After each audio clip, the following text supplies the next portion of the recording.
ने उम्मत के झुरमुट में बैठे हुए हैं और अकाबिर उलमाए किराम और अल्लाह वालों की सोहबत हमें नसीब है। दर हकीकत किसी शायर ने यही कहा है कि यक ज़माना सोहबत बाउलिया, यक ज़माना सोहबत बाउलिया बेहतर अज़ साला ताअत बेरिया। दर हकीकत हमारे बीच अकाबिर उलमाए किराम अल्लाह वाले यहाँ तशरीफ़ फरमा हैं। हमारे सूबा उड़ीसा की एक बड़ी शख्सियत, अजीम शख्सियत अल्लाह तबारक व तआला ने जो हमें एक नेमत के तौर पर अता फरमाया है, वो हमारे बीच तशरीफ फरमा है। मैं बड़े ही अदब व एहतराम के साथ हज़रत अक़दस मौलाना मोहम्मद फ़ारूक साहब आसमी दामद बरकातुहुम, जो आज के इस जलसे की सदारत भी फरमा रहे हैं और हम सब के उस्ताजुल असातिज़ा भी हैं, मैं बड़े ही अदब के साथ हज़रत वाला को दावत दे रहा हूँ कि हज़रत वाला माइक पर तशरीफ़ लाएँ और अपनी कीमती नसीहतों से हम सामिईन को मुस्तफ़ीज़ फरमाएँ। अस्सलामु अलैकुम व रहमतुल्लाहि व बरकातुहू। अल्हम्दुलिल्लाहि रब्बिल आलमीन वस्सलातु वस्सलामु अला रसूलिहिन नबील उम्मील करीम व अला आलिहि व अस्हाबिहि व अज़वाजिहि व ज़ुर्रिय्यातिहि व अहलि बैतिहि व उम्मतिहि अजमईन। अम्मा बाद फ़क़द क़ाल अल्लाहु तआला फ़िल क़ुरआनिल मजीद अऊज़ु बिल्लाहि मिनश शैतानिर रजीम बिस्मिल्लाहिर रहमानिर रहीम। अलिफ लाम मीम ज़ालिकल किताबु ला रैब फ़ीह हुदल लिल मुत्तक़ीन सदक़ल्लाहुल अज़ीम। क़ाल अन्नबिय्यु सल्लल्लाहु अलैहि वसल्लम तबर्रक बिल क़ुरआनिल करीम फ़इन्नहु कलामुल्लाहि तआला व ख़रज मिन्हु औ कमा क़ाल अलैहिस्सलातु वस्सलाम। अल्लाहुम्मा सल्लि अला सय्यिदिना मुहम्मद व अला आलि सय्यिदिना मुहम्मद मुबारिक व सल्लिम। मेरे मोहतरम मेहमान खुसूसी और दूसरे हज़रात उलमाए किराम, मोहतरम भाइयों, अजीज़ बच्चों, दीनी पर्दानशीन ख़वातीन इस्लाम, आपको मालूम है ये जलसा इस मदरसे का सालाना जलसे के तौर पर मुनक़्क़िद किया गया है और इस जलसे के बरकत से आपके इस इलाके में हरियाली आई हुई है। उलमाए किराम का एक जम्मे गफ़ीर है, बड़े बड़े उलमाए किराम मौजूद हैं। कुछ बयानात हुए हैं और कुछ होंगे। इस मदरसे ने जो साल भर में खिदमत अंजाम दिया वो आपके सामने पेश किया जाएगा। 3 हाफिज़ कुरान भी तैयार हुए हैं और जो बच्चे पढ़ते हैं आपके सामने मुकालमे के तौर पर दीन की अहम अहम बातों को पेश किए। यही दीन की वो बातें हैं जिनका सीखना ज़रूरी, इल्म का हासिल करना हर मर्द औरत मुसलमान के लिए ज़रूरी है। आज दीन हमारी ज़िंदगियों में न होने की वजह से हमारी बच्चियां बेपर्दा बाज़ारों में, सड़कों में नज़र आ रही हैं। दीन हमारी ज़िंदगियों में न होने की वजह से हमारे घर के नौजवान बच्चे और हमारे अड़ोस पड़ोस के मिलने जुलने वाले लोग नमाज छोड़कर मस्जिद के माहौल से निकलकर शैतान के अड्डों में वक्त गुजार रहे हैं, यानी बाजारों में वक्त गुजार रहे हैं। और इस वक्त जो सबसे ज्यादा नुकसानदेह चीज साबित हुई है वो एक मोबाइल का सिलसिला है जो सबको तबाह कर रहा है। उसका गलत इस्तेमाल बच्चियों को भी बर्बाद कर रहा है, बच्चों को भी बर्बाद कर रहा है। आए दिन मसाइल आ रहे हैं, आए दिन, और अक्सर का सबब यही समझ में आ रहा है कि मोबाइल की वजह से इस लड़की का ताल्लुक फलां लड़के से हो गया, शादीशुदा 1 2 3 बच्चे की माँ दूसरे से राब्ता करके जा रही है अपने शौहर को ठुकरा कर। आए दिन मसाइल आ रहे हैं, 2 दिन में, 4 दिन में, 5 दिन में कितने मसाइल हल हो रहे हैं, कितने उलझे हुए हैं, कुछ सुलझे हुए हैं। ये सब जो हालात हैं हमारे, सिर्फ दीन न जानने की वजह से, दीन से दूर होने की वजह से। कुरान पाक में अल्लाह ताला इरशाद फरमाते हैं, मन आरदा अन ज़िक्री फ़इन्न लहू मईशतन ज़न्का।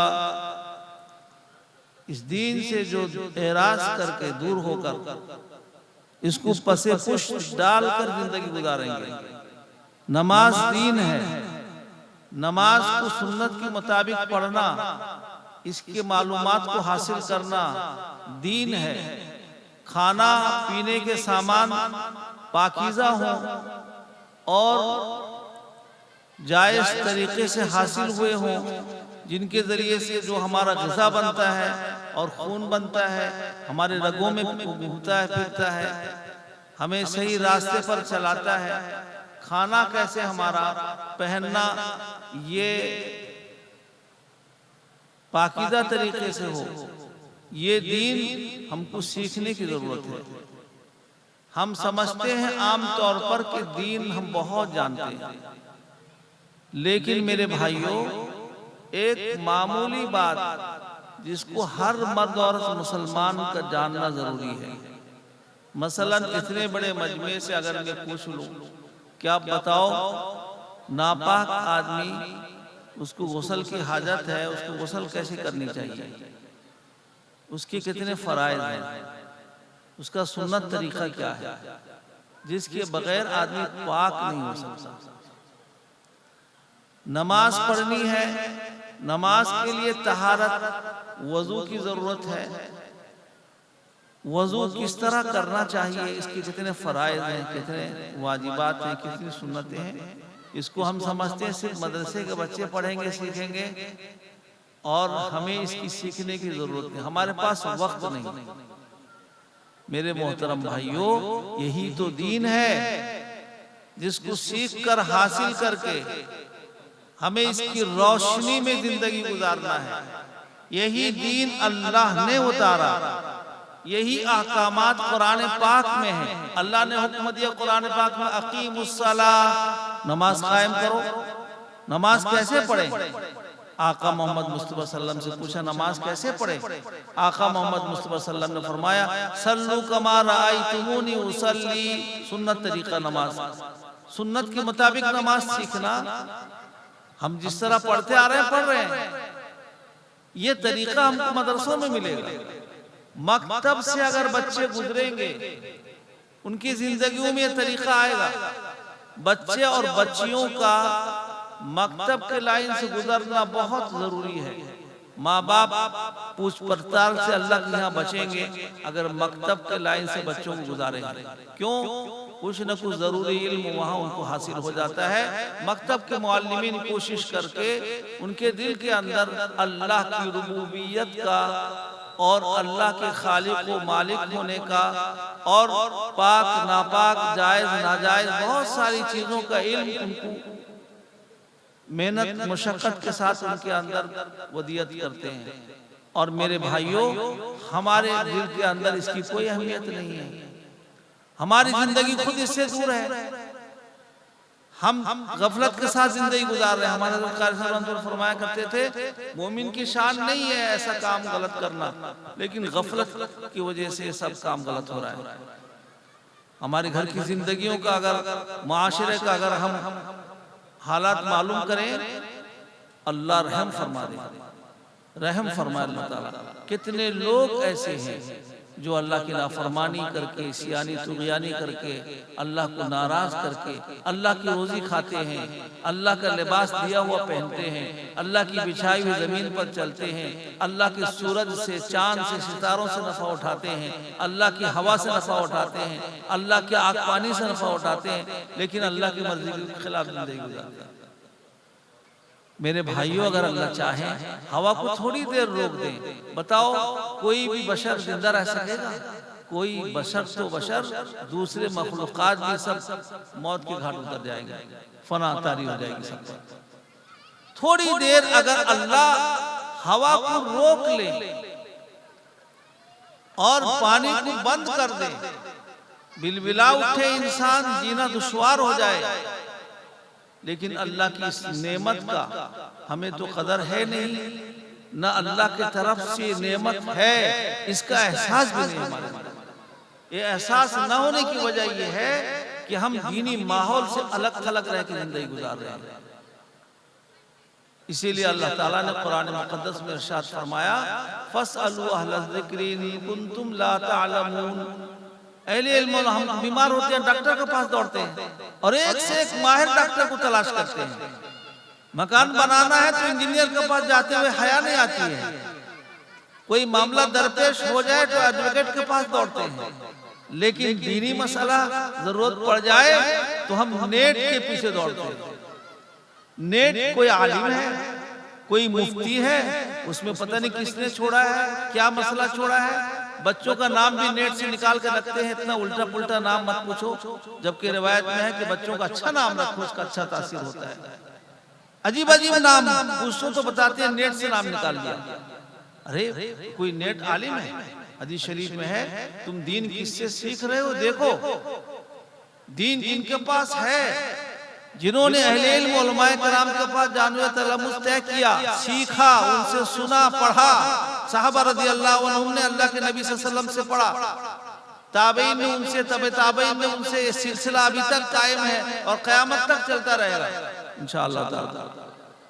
मेरे भाइयों, यही मैंने कहा, मोबाइल को गलत इस्तेमाल करने की वजह से बेराह रवी इख्तियार कर लिए हैं।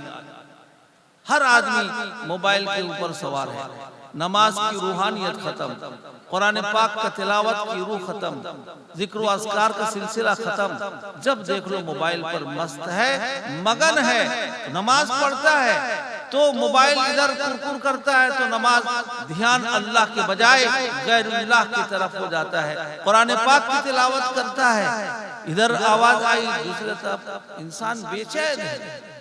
जिसको देख लो मस्त मगन है, किससे जी लगा रहा है, किससे दूर हो रहा है, किधर जा रहा है, कुछ पता नहीं उसको किस तरफ जा रहा है। ये कोई तरक्की का दौर नहीं है मेरे भाइयों, तनज़्ज़ुली की तरफ जा रहे हैं। तो दीन सीखने सिखाने की जगह दीनी मदारिस है, यहाँ अहले इल्म उलमाए कराम तैयार होते हैं, हम तक दीन पहुँचाने का काम देते हैं।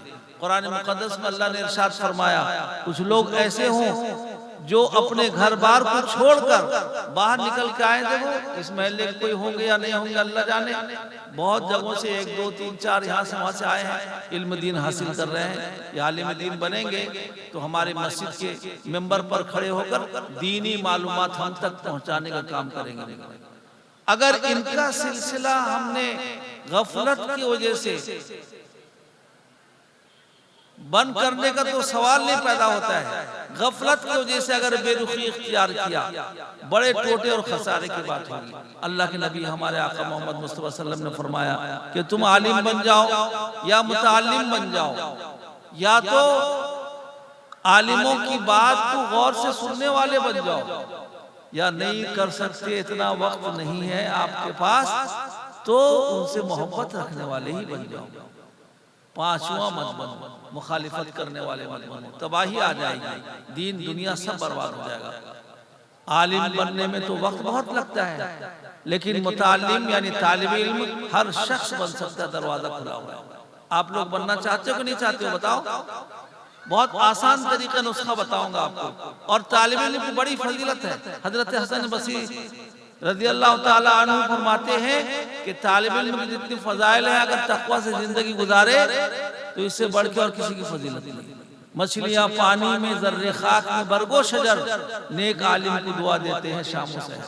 आसान नुस्खा, आप आज से नहीं अभी से, हमारे साथ फरमाया करते थे आज से नहीं, कल से नहीं, कल किसने देखा, अभी से नियत कर लो कि मुझे मैं तालिब इल्म बना रहूंगा। और अपने मकामी करीबी इमाम साहब आलिम साहब से रोजाना एक एक मसला पूछो कि गुस्ल के कितने फराइज हैं, एक फर्ज हमको याद करा दो। मस्जिद का माहौल ऐसा बनाओ हर नमाज के बाद कुछ न कुछ हमें सबक हासिल होता रहे। किसी नमाज के बाद तर्जुमा तफसीर हो, कुरान पाक से मुनासिबत हो, किसी के बाद फजाइल और मुंतखब अहादीस की तालीम हो, किसी के बाद फराइज वाजिबात का तस्करा हो, किसी के बाद हर नमाज के बाद कुछ न कुछ 2 4 5 मिनट वक्त लगाएगा आदमी सिर्फ इतनी वक्त लगाएगा। नहीं तो आप अगर इतना भी नहीं लगा सकते, दिन में कोई वक्त आपके पास है, मौलाना साहब से कहो कि हमें एक मसला बता दो, रोजाना एक एक मसला सीखते रहो, तालिबुल इल्म में शुमार होगा आपका। और अल्लाह ने चाहा अगर नियत कर लिए तो आलिमों में भी शुमार हो जाएगा आपका। इसी तरह अगर हाफिज कुरान बनना चाहते हो, आसान नुस्खा है, अभी से नियत कर लो, आयत एक आयत दो आयत याद करना शुरू कर दो और नियत कर लो कि मैं हाफिज कुरान बनूंगा। लगे रहो, अल्लाह बड़े करीम है, अल्लाह बगैर इस्तिकाक के नवाजते हैं। अगर उम्र ने वफा किया, हाफिज कुरान हो गया तो ठीक है, वरना मेरे भाइयों कब्र में और हशर में जब महशूर होगा, हाफिज कुरान में उसका शुमार होगा। कितना आसान नुस्खा है ये। होगा उसी वक्त जब हम गफलत से निकलेंगे और इस तरफ मुतवज्जे होंगे, तभी हमें इसकी कदर होगी और ये काम हम शुरू कर सकेंगे। इसीलिए दीनी मालूमात को हासिल करें, अपनी जिंदगियों में दीन को दाखिल करें। और दीन सिर्फ नमाज पढ़ लेने का नाम नहीं है, दीन के बहुत सारे शोबे हैं, हर शोबे में दीन को जिंदा करें, मामलात में दीन को जिंदा करें, माशरत में दीन को जिंदा करें, और लेन देन में सारे मामले में दीन को जिंदा करें। नमाज और रोजा, हज, ज़कात सुन्नत शरीयत के मुताबिक उसको इख्तियार करें, उसको सीखें, तब सुन्नत शरीयत के मुताबिक होगा। मेरे भाइयों, अल्लाह ने कुरान पाक को दस्तूर हयात के तौर पर उतारा है, उसको अपनाएं और उसको सुने समझें, उसके अंदर अल्लाह क्या फरमाते हैं। और फिर उसका पढ़ना भी बरकतों से खाली नहीं है, समझना तो और ज्यादा बरकतों से मालामाल होना है। इसलिए उलमाए कराम भी हैं, मेहमान खुसूसी का बयान और दुआ भी होगा, दस्तारबंदी भी है। और माशाअल्लाह इस मौके से भी इतने लोग आप लोग जमा हो गए, और ये आपकी दीन से मोहब्बत की अलामत है। और इरादा कर लें, कदम आगे बढ़ाएं, अल्लाह आपकी मदद फरमाएंगे। अल्लाह मुझे भी आपको भी सबको अमल करने वाला बनाए। हमारे इस सूबे में और पूरे मुल्क में, पूरी दुनिया में अमन अमान कायम फरमाए।